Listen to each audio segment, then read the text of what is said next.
Hello' friends, আজি বনাইছোঁ ইভিনিঙত খাব পৰা এটা গৰম গৰম চিকেন কাটলেট ৰেচিপি। তাৰ কাৰণে মই ইয়াত লৈছোঁ ব্ৰইলাৰ চিকেন আধা বাতি, 8-10 ফুটা নহৰু, আধা ইঞ্চি আদা, 3টা কেঁচা জলকীয়া, এমুঠি ধনিয়া পাত, এফাল নেমু চেপি দিছোঁ, লগতে 2 চামুচ ব্ৰেড ক্ৰাম্বছ দি মই এইখিনি এটা মিক্সাৰ জাৰত ব্লেণ্ড কৰি লৈছোঁ।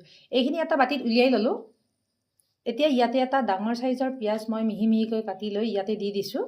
লগতে ইয়াতে মই নিমখ দিছোঁ, হালধি গুড়ি, জলকীয়া গুড়ি, জিৰা গুড়ি, ধনিয়া গুড়িৰ লগত 2 চামুচ ব্ৰেড ক্ৰাম্বছ দি মই এইখিনি ভালদৰে সানি লৈ এটা ডো বনাই লৈছোঁ। আপোনালোকে ইচ্ছা কৰিলে ইয়াতে চাউলৰ পিঠাগুড়ি দি বনাব পাৰে। এতিয়া মই চুৰিৰ সহায়ত এইদৰে এটা কাটলেটৰ শ্বেপ দি লৈছোঁ। লগতে মই আন এটা শ্বেপো দি লৈছোঁ। এয়া মই ট্ৰায়েংগল শ্বেপ দি লৈছোঁ। আপোনালোকে আপোনালোকৰ ইচ্ছা অনুযায়ী যেনেধৰণে পচন্দ তেনেধৰণে শ্বেপ দি ল'ব। এটা বাতিত মই কণীটো ভাঙি দি ইয়াতে নিমখ অকণমান দি ফেটি লৈছোঁ। ইয়াতে কাটলেটকেইটা ডিপ কৰি লৈ ব্ৰেড ক্ৰাম্বছত এইদৰে লগাই লৈছোঁ।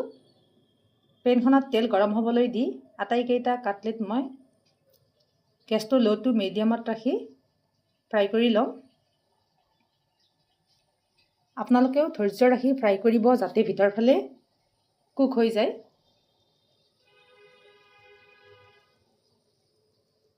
এয়া ৰেডি। কেনেকুৱা লাগিল চিকেন কাটলেট ৰেচিপিটো কমেণ্টত জনাব আৰু এটা লাইক কৰি দিবলৈ নাপাহৰিব। আজিৰ ভিডিঅ'টো চোৱাৰ বাবে ধন্যবাদ।